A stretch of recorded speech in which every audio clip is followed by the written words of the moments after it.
Alright, so what we've got here is a 2019 Camaro RS with the V6 in it. And we have a thermostat code. To get this cover off, need to remove this little guy here, and then there's a bolt over there. Let me go get the right tool for that. Okay, so what we've got a T30. See if I can see that, but anyway, we've got a T30 size for that little feller there, and then the rest of it just pops off. So I always keep track of them, but yeah, the other ends are just little push-ons. So we'll get this out of the way.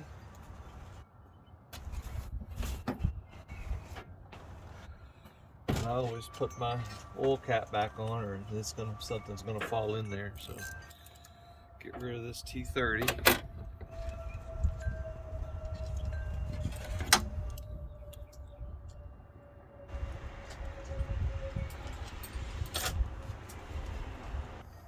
Okay, so what I'm doing here, in which I know there's a shadow right here, is I'm getting some of these hoses off, and these hoses are fragile at best.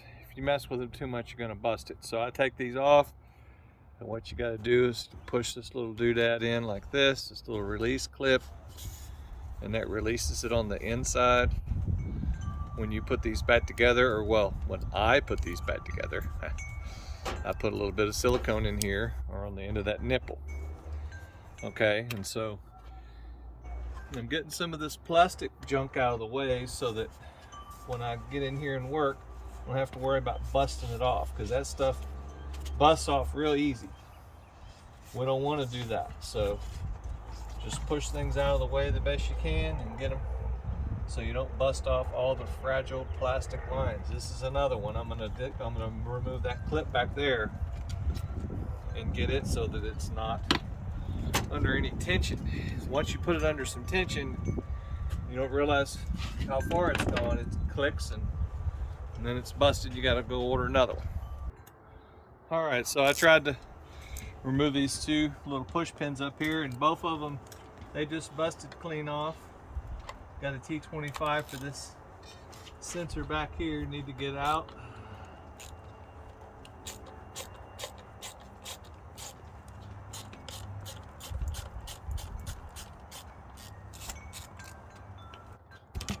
T25 torques on that one, and that pops out fairly easily.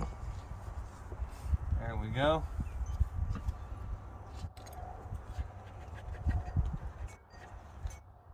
Put this sound deadening business on here. Takes quite a bit to get it off without tearing it.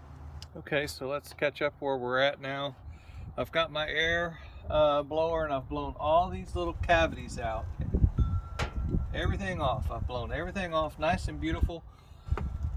I've pushed this one line back and released it from back here. They break. They all break off, all these. So once I get the intake to the side somewhere, I'll dig these things out and I'll put zip ties or use new push pins or whatever. But on this bracket back here, if you can see it, there's a bracket back there. Not really. Anyway, on the back of the intake back here, there's a bracket. It's got two 10mm bolts. Let me get them two. Okay, so the place where we're at right now is I've taken these 13mm bolts loose everywhere. These bolts loose. And I believe, if I recall, they're captured. No, they come out. Okay, so yeah, these are the bolts. They've got, each one's got like a little alignment plastic doodad on there, so keep track of those. If it doesn't come out with that on there, that's fine. It's probably in the hole still. Just don't want it to fall into the engine. So let me get them bolts all accounted for, and we'll get to the next step. Okay, so I've got all the bolts accounted for except for one. This is them right here.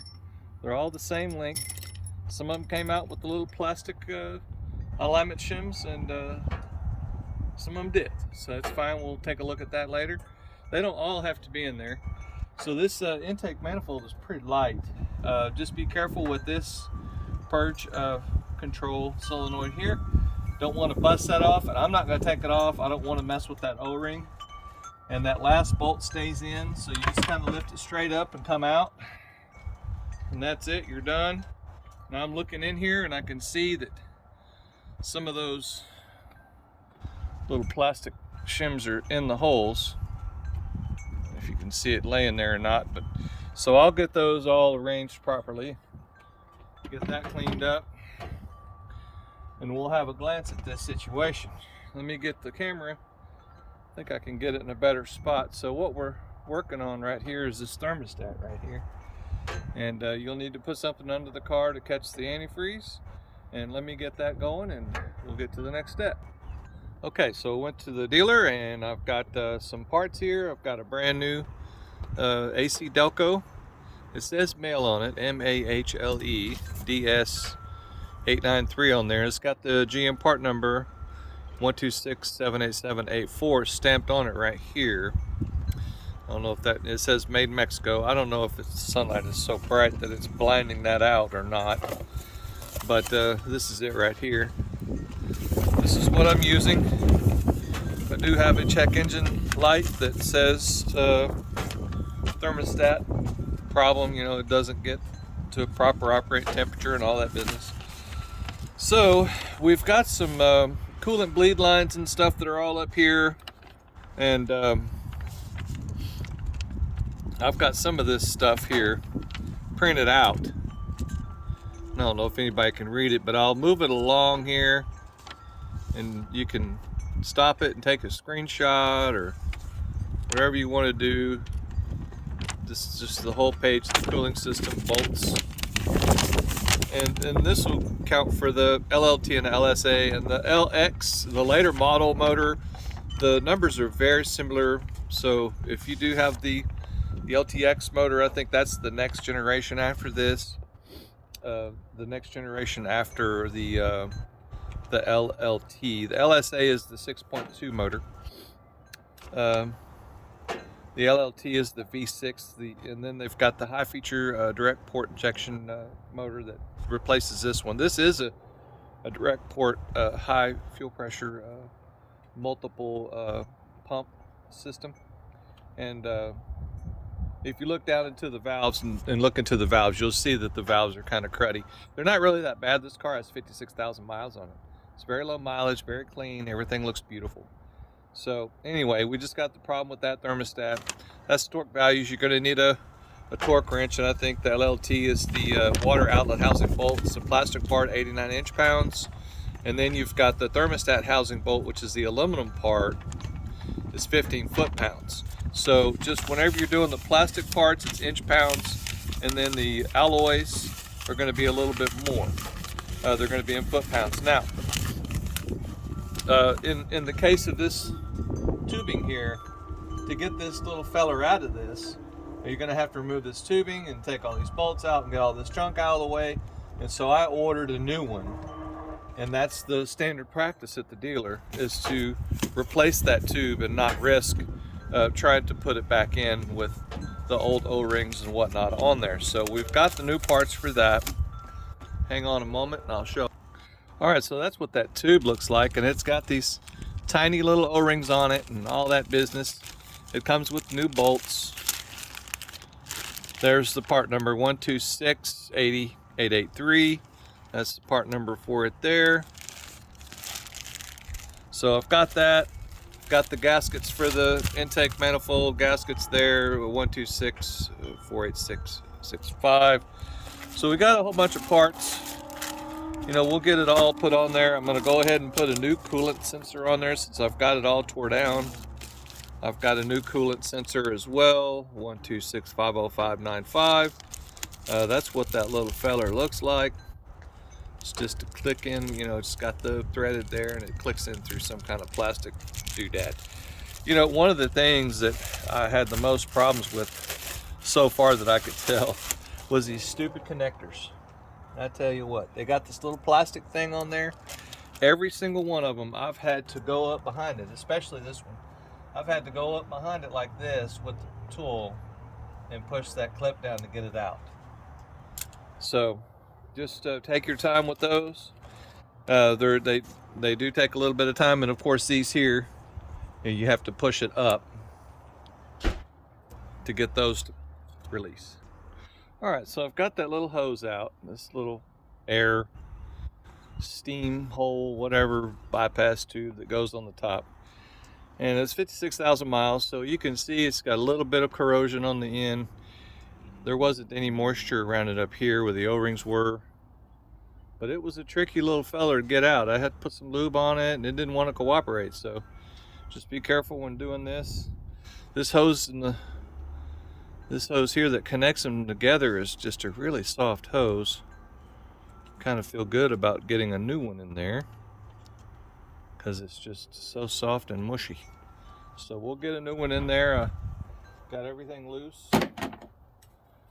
That just gets thrown away for spare parts. Alright, so I've got both of those bolts out. Both of the bolts are the same length there. And these are the two bolts that hold that little steam tube. Alright. They're both the same length, so there's no problems with those. And this thermostat just kind of comes straight up. Now see, that's why you got to take that tube off, that air bypass tube, whatever they call that thing, because it has to come straight up. So this is what we've got. Throw this in the bucket over here.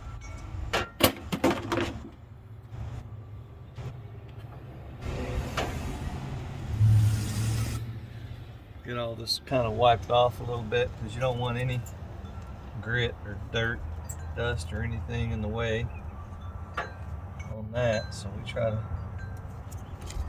get that cleaned off the best we can. This dust is really, really fine dust.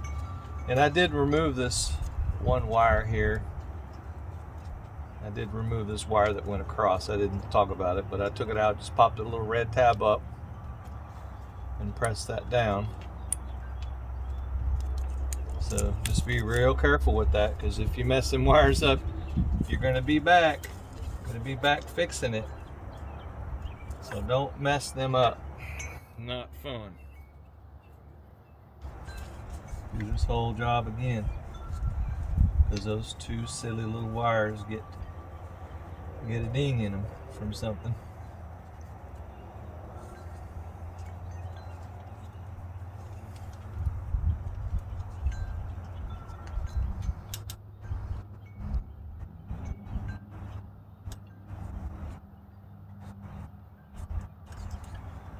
Get me a little Scotch-Brite.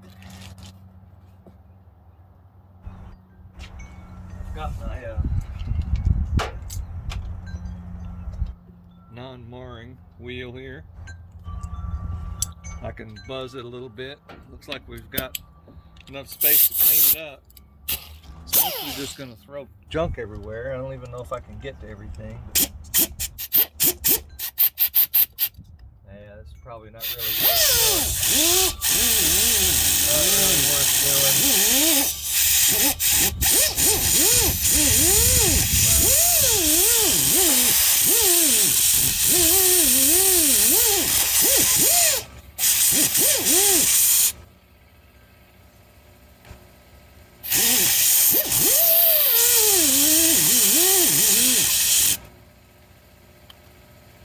Not too bad.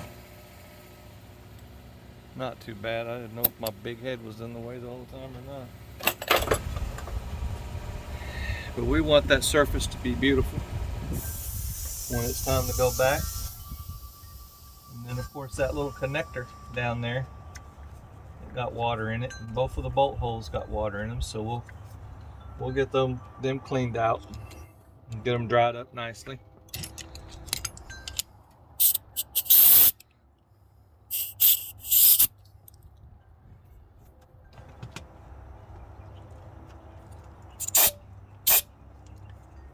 One bolt hole, the other one.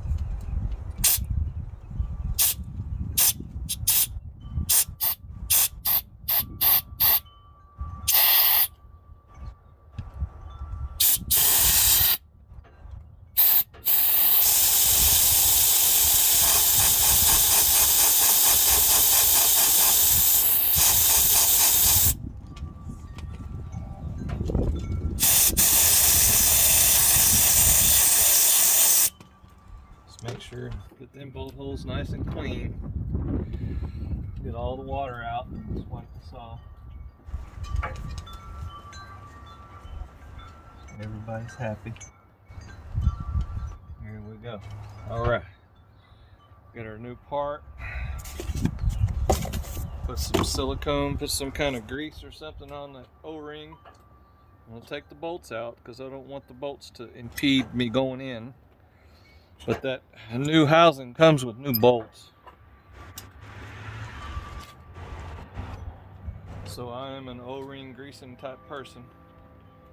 If it's got an O-ring, it needs some type of lube on it.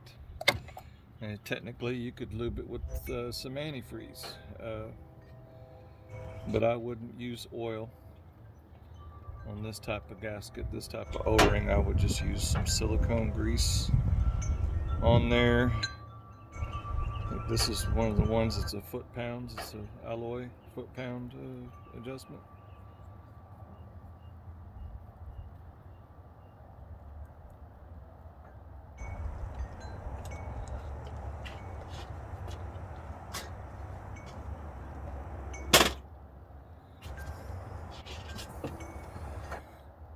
This thing in.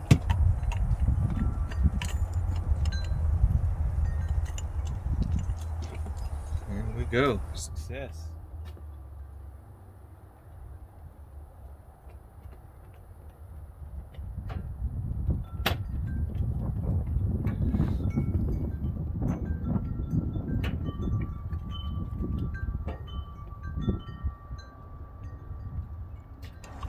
Just make sure it's got those two little plastic guides on them.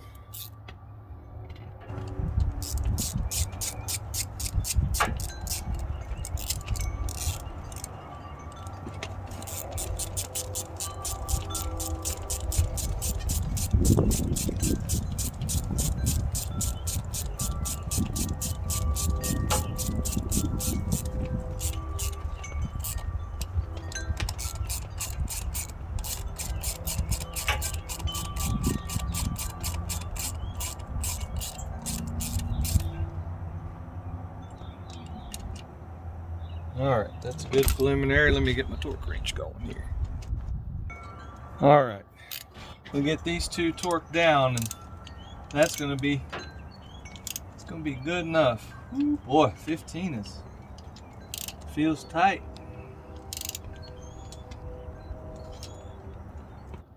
Feels tight on that. We'll leave it there. Alright. So I'm gonna shut this off for now, and if anybody wants to watch more, I'll put a bonus video up with just putting this back together. But that's gonna be it for now. Y'all have a good day. Please subscribe. If you have any comments or questions, please put them down below. Thank you and have a great day.